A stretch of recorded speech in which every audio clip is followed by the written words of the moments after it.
로마서 8장 26절부터 30절까지를 교독하시겠습니다. 이와 같이 성령도 우리 연약함을 보시나니 우리가 마땅히 빌 바를 알지 못하나 오직 성령이 말할 수 없는 탄식으로 우리를 위하여 친히 간구하시느니라. 마음을 감찰하시니가 성령의 생각을 아시나니 이는 성령이 하나님의 뜻대로 성도를 위하여 간구하시느니라. 우리가 알거니와 하나님을 사랑하는 자 곧 그 뜻대로 부르심을 입은 자들에게는 모든 것이 합력하여 선을 이루느니라. 하나님이 미리 아신 자들로 또한 그 아들의 형상을 본받게 하기 위하여 미리 정하시니 이는 그로 많은 형제 중에 맏아들이 되게 하려 하심이니라. 또 미리 정하신 그들을 또한 부르시고 부르신 그들을 또한 의롭다 하시고 의롭다 하신 그들을 또한 영화롭게 하셨느니라. 사도 바울이 성령에 대해서 얼마나 우리에게 귀한 메시지를 주고 있는가. 영적 생활하는 사람들이 성령을 모르고 할 수 있을까요? 성령을 모르고 하나님의 사정을 알 수 있을까요? 근데 바울은 7장까지 가장 큰 이슈가 뭐냐면 육신이었어요. 그리고 그 결론은 뭐냐면 할 수 없다. 오라, 나는 곤고한 사람이다. 할 수가 없다.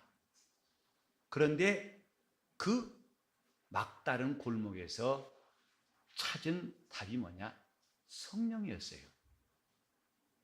그러니까 육신으로 성령으로. 이것은 하늘과 땅 차이 정도가 아니라 가히 천당과 지옥 차이라 할 수 있습니다. 우리 신앙생활의 방향이 어디로 틀 것이냐? 곧 육신을 따라 살 거냐 아니면 성령을 따라 살 거냐에 따라서 성패가 다 좌우되는 거예요. 바울이 로마서 8장 1절에 놀라운 선포를 하죠. 승리의 선포를 합니다. 그러므로 이제 그리스도 예수 안에 있는 자, 곧 성령을 따라 행하는 자들에게는 바로 결코 정죄함이 없나니 이는 그리스도 예수 안에 있는 생명의 성령의 법이 죄와 사망의 법에서 너를 해방하였습니다. 우리는 이 두 가지 가운데에서 항상 선택할 것을 성경에서 배웁니다. 육신으로냐 성령으로냐. 즉 성령으로 한 사람은 더 이상 육신으로 살지 않는 것이고 육신을 따라 사는 사람은 어김없이 성령을 따라 살지 않는다. 이 두 가지가 동시에 될 수는 없는 겁니다. 하나님께서 지금 우리에게 계명을 주셨어요. 이렇게 하라. 이렇게 하면 믿음을 지킬 수 있고 이렇게 하면 구원을 이룰 수 있다. 우리에게 하나님이 길을 주셨다 이 말입니다. 말씀은 곧 길이 생긴 거예요. 나에게 말씀이 있다. 그 말은 곧 나에게는 길이 있다 이 말이에요. 어떻게 할 것인지 길이 생겼다. 자, 나에게 말씀이 있다 하면 나에게 길이 생겼다 해보세요. 나에게 말씀이 있다. 나에게 길이 생겼다. 그 길은 아스팔트도 아니고 또 신장로, 비포장도로도 아니고 사람들은 늘 길 그러면 눈에 보이는 길만 말해요. 그러나 우리는 하늘길도 있는 거 아시죠? 비행기 가는 길도 분명히 있습니다. 백길도 있습니다. 그 길은 신호등도 없어요. 과속하지 말라는 표시판도 없어요. 그러나 분명히 길이에요. 비행기 가는 길이에요.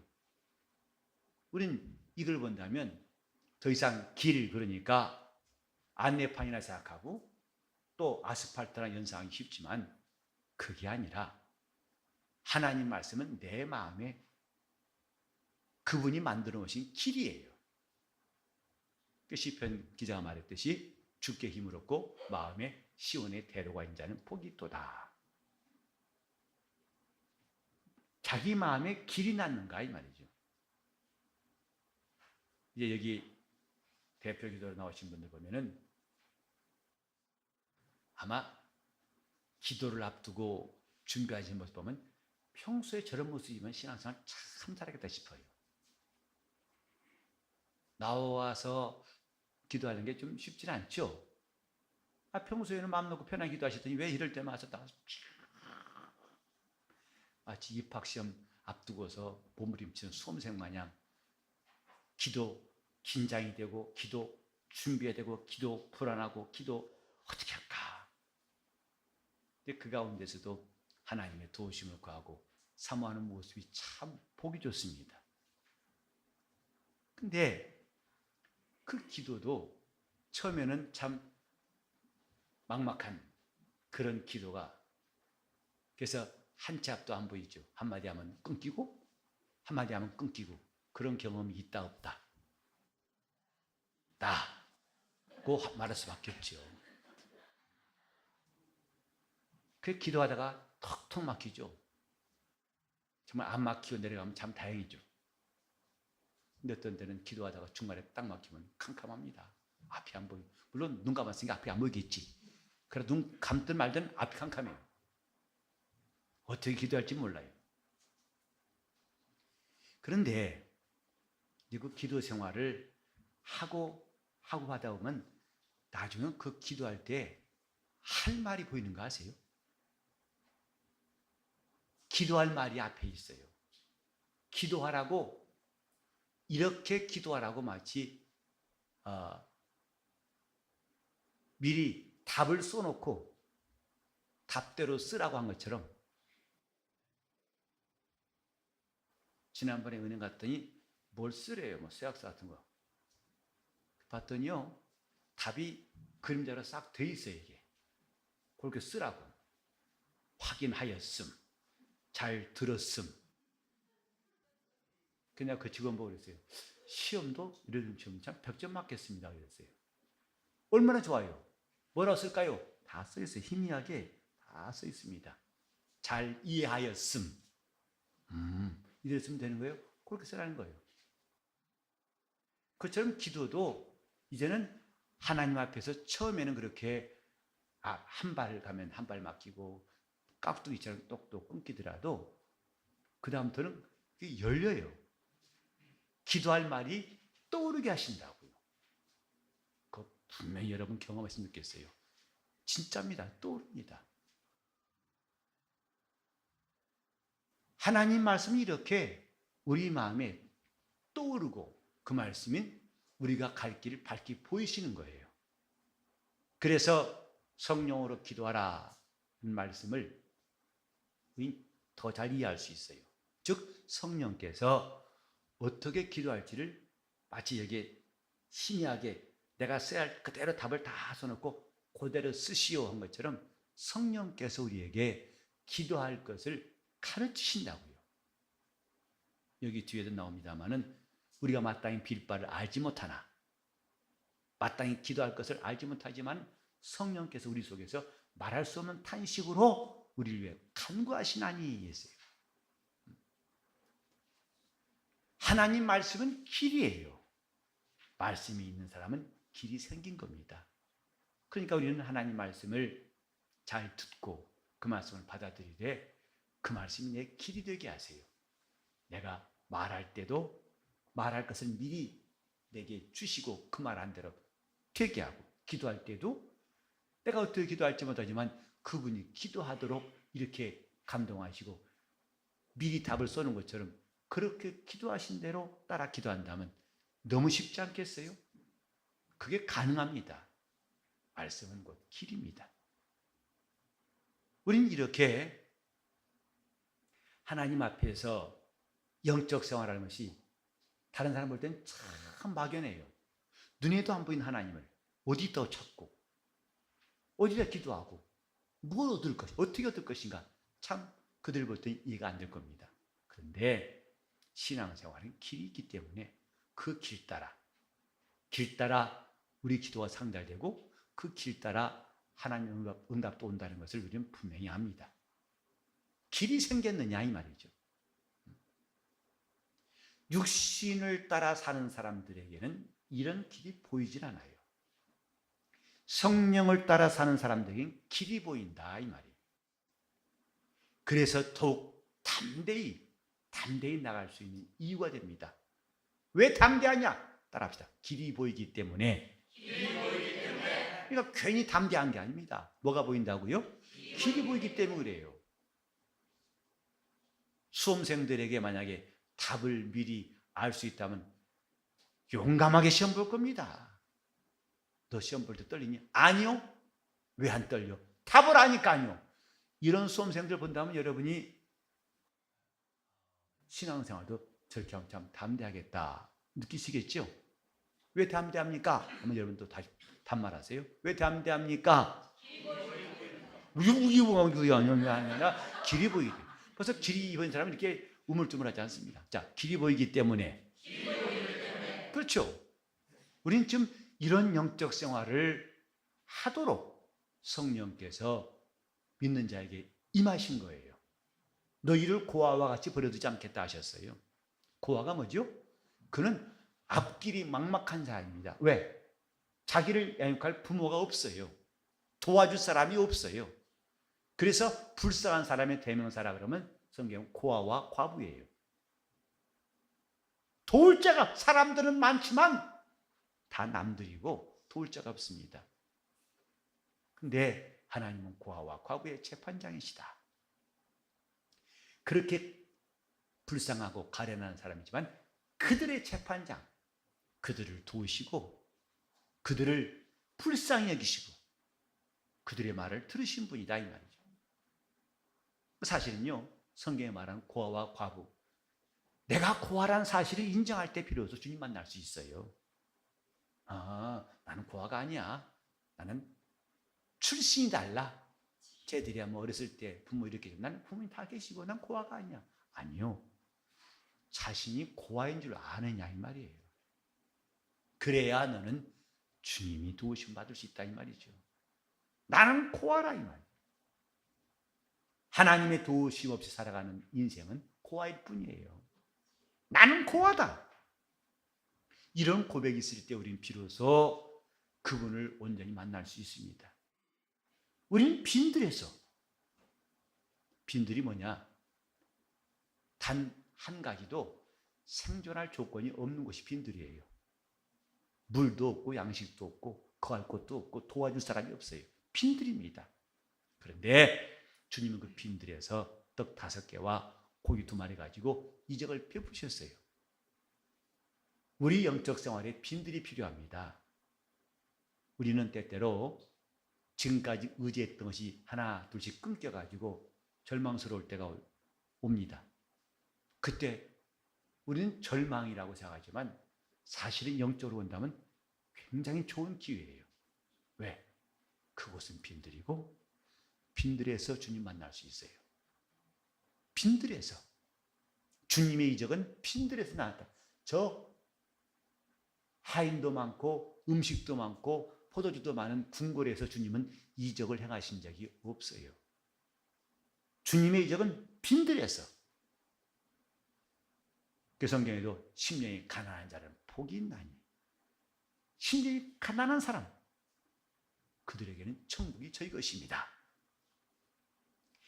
내 속에 빈들, 그러니까 사람들이 자신을 빈들이라고 여기지 않기 때문에 주님의 역사하심을 경험할 수 없다 이 말이죠. 저는 종종 기도할 때마다 주여 이곳은 빈들입니다. 주여 나는 저물었습니다. 주여 내게 있는 것은 떡 5개와 고기 2마리밖에 없습니다. 그러니 주님 가져오라 명하시옵소서. 그리고 이적을 베푸시옵소서.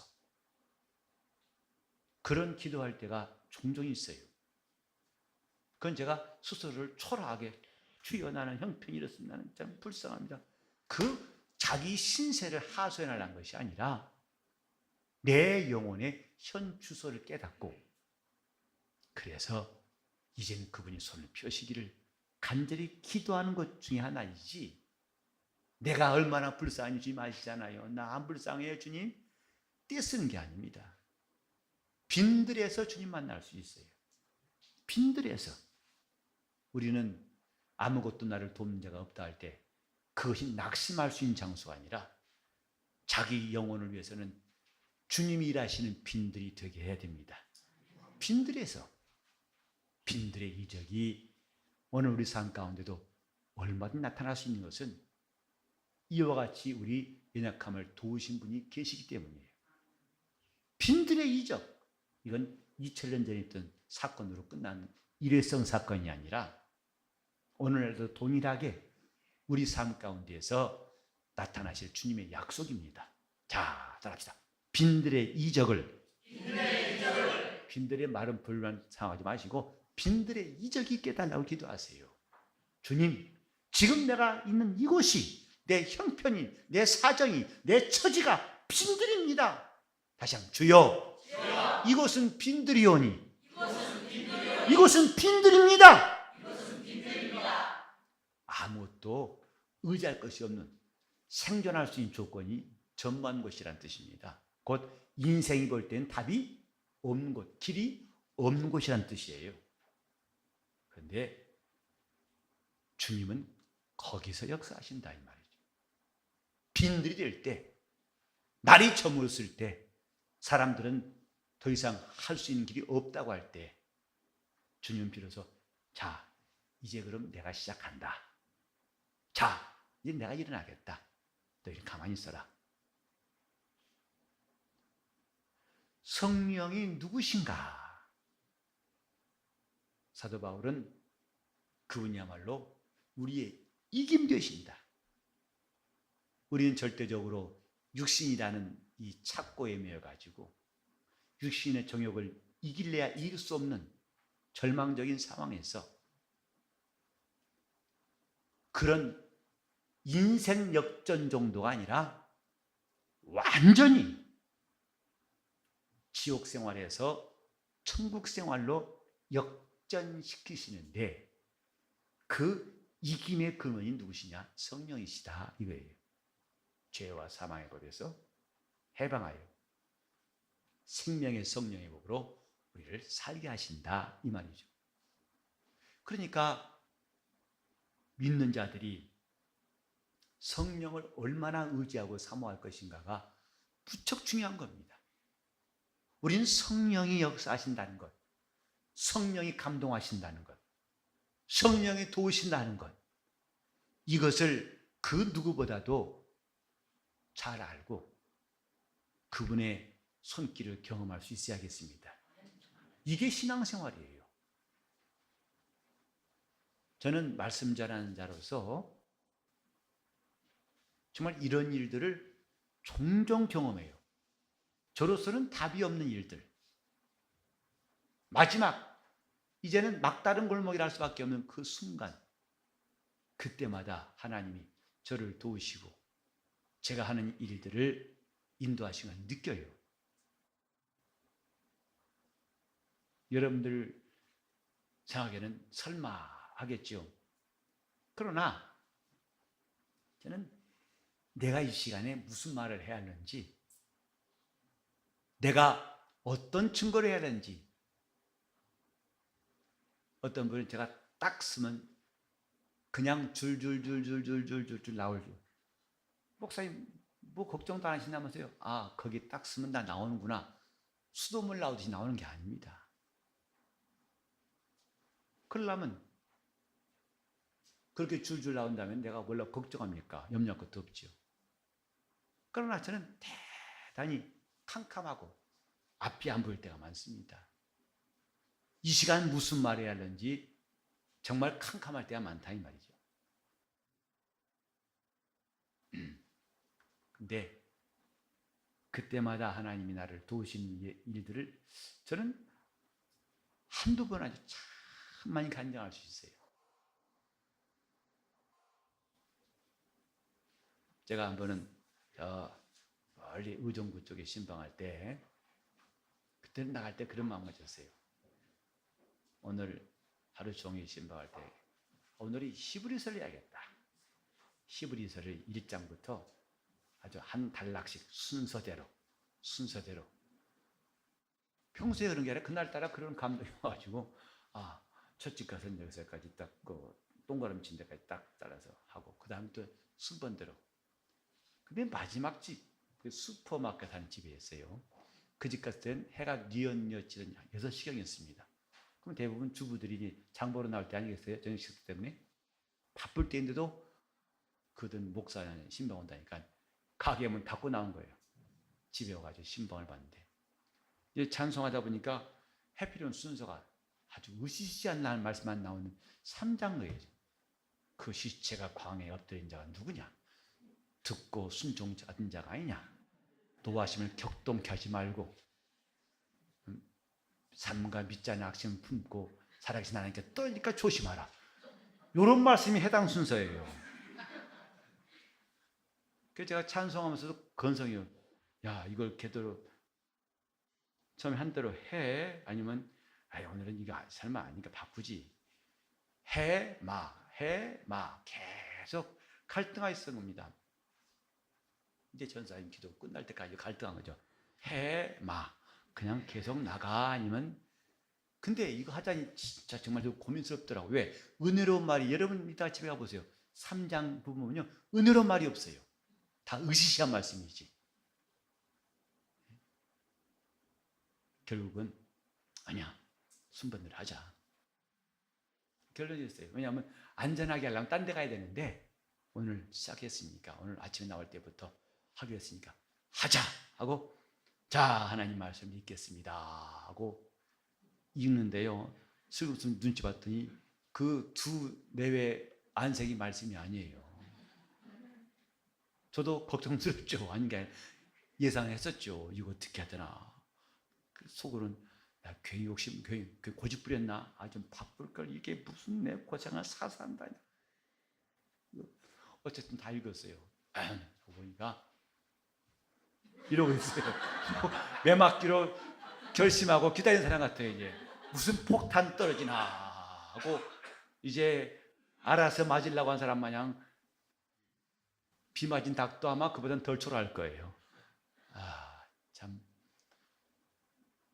한숨 나올 참고서 하나님께서 어떻게 해요? 이제 이스라엘을 광야로 인도하실 때에 그들이 불순종하고 어쩌란 말이야 나보고 너 불순종하면 혼난다고 할까요? 뭐랄 거예요? 그래서 불뱀이 있고 정갈이 있는 땅이 간조한다. 나도 목이 콱 메요. 어떻게 어쩌라고 내가 어려운 길로 왔나 싶어가지고 속으로 주여 도와주소서. 진짜 너도 고집 되게 세다 좀 알아서 피하지 몰라고 그렇게 정면 돌파해가지고 이렇게 고생이냐고 후회한들 이미 때는 늦었지 않습니까? 정말 한 발 한 발이 저도 광야를 걷는 것 같더라고요. 그래서 불뱀에 물려 죽은 사람이 몇 명이고 해가면서 하는데 나도 함께 어두워지는 거죠.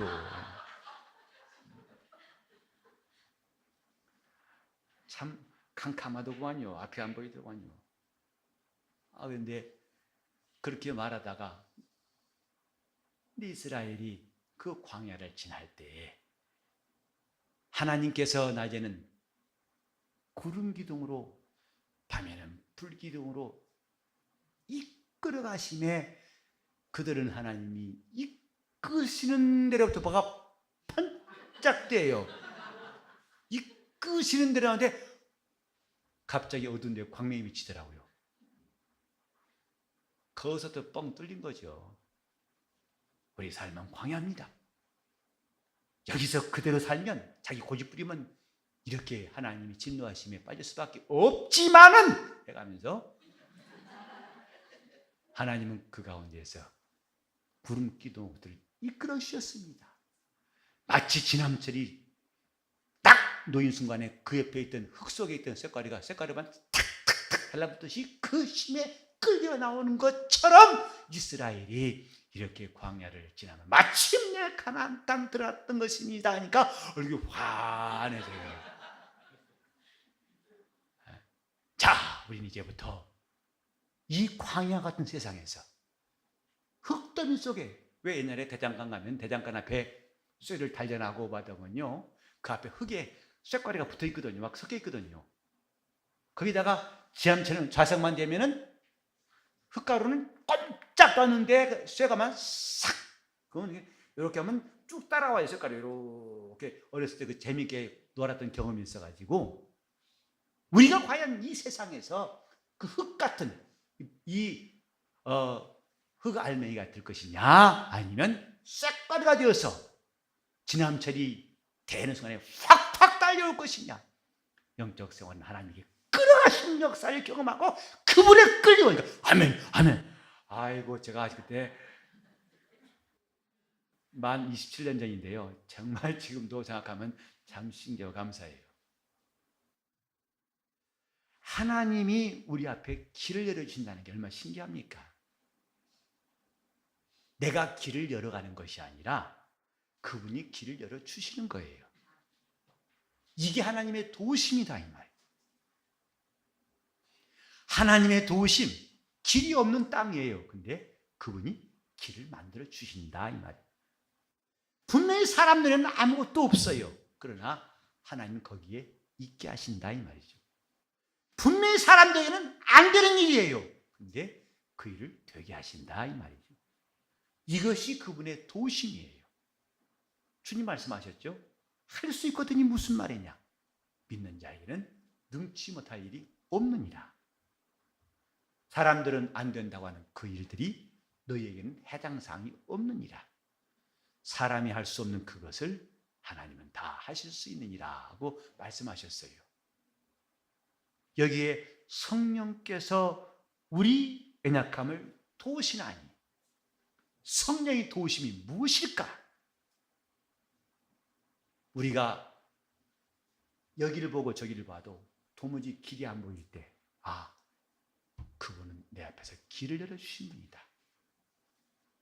아브라함의 첩 하갈이한 사람이 아브라함과 동침해가지고 아들을 낳았죠. 그러나 나중에 그 사라가 그 아들 때문에 질투해가지고 쫓아내라. 그러니까 아브라함이 사라의 그 기에 눌려가지고 그래, 가란다, 가 하고 이스마엘하고 하갈을 쫓아버렸어요.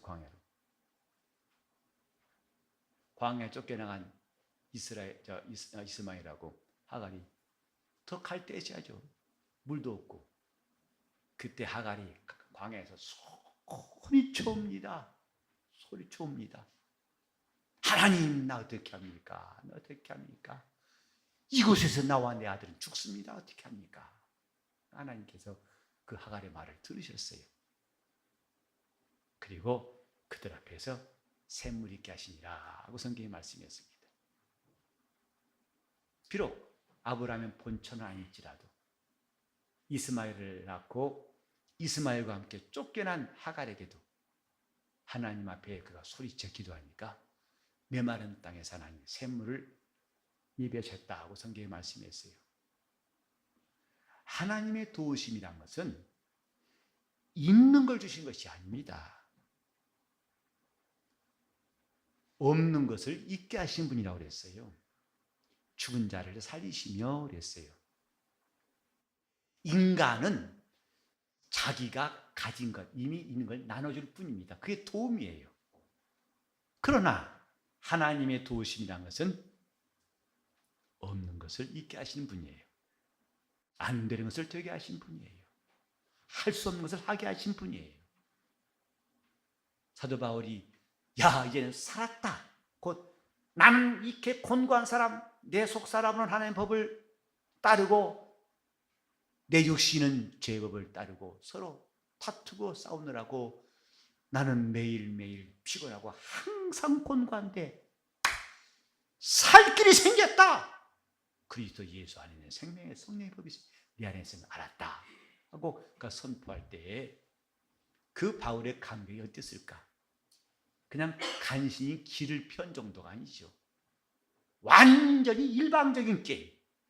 육신에게 져서 육신대로 살 수밖에 없는, 때로는 자기가 바리새인인 채 의로운 채지만 금방 폭삭 가라앉고 다시 육신에게 져서 육신대로 살 수밖에 없는 이른바 숙명, 운명, 이것들을 보기 좋게 깨트려버리는 그 놀라운 하나님의 응답받았으니 바로 성령이시다 이 말이죠. 성령은 우리 연약함을 도우시나니. 오늘 우리 삶 속에서 이김을 주시는 분이 바로 성령이세요.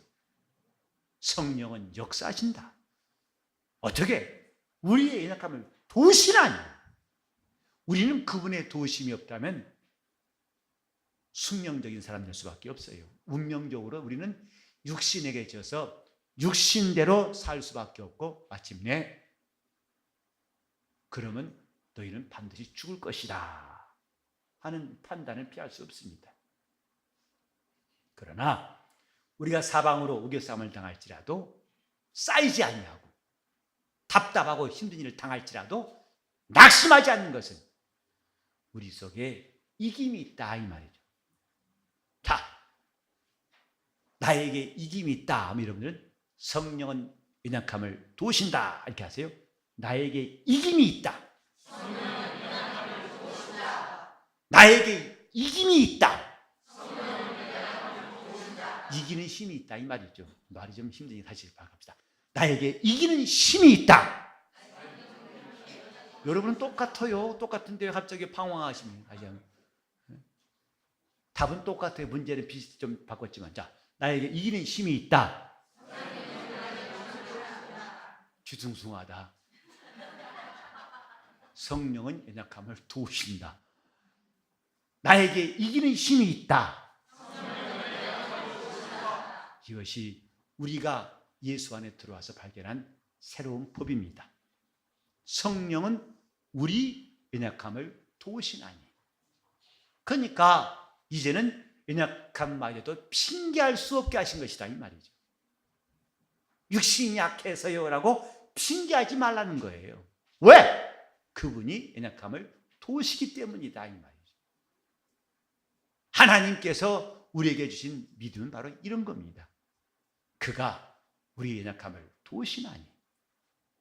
그래서 심지어 우리 믿는 사람들은 연약하다는 것도 핑계할 필요가 없고 오히려 바울은 말했어요.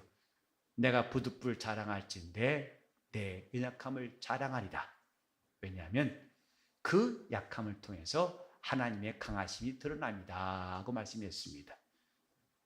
이제부터 성령이 우리를 도우심을 확신하고 연약한 핑계를 대는 것을 중단하고 오히려 연약함을 자랑하여 하나님의 강하심이 드러날 수 있기를 예수 이름으로 축원합니다.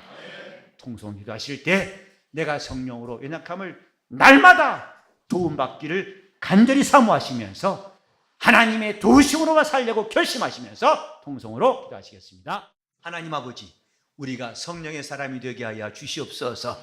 더 이상 우리 연약함 때문에 울지 않게 도와주시고 숙명과 운명이라고 변명하지 않게 도와주시옵시고 이제 우리 속에서 능력으로 역사하신 이의 역사를 따라서 우리가 살게 도와주시옵소서. 능력의 지극히 큰 것이 우리 안에 있다고 성경에 말씀했사오니 그 크신 능력이 나타나시고 역사하여 주시옵시되 우리가 부득불 자랑할진대 우리 약한 것을 자랑하여 그 약함을 통해서 하나님의 강하심이 충만히 드러나도록 우리를 인도하여 주시옵소서. 빈들에서 이적을 구하게 도와주옵소서.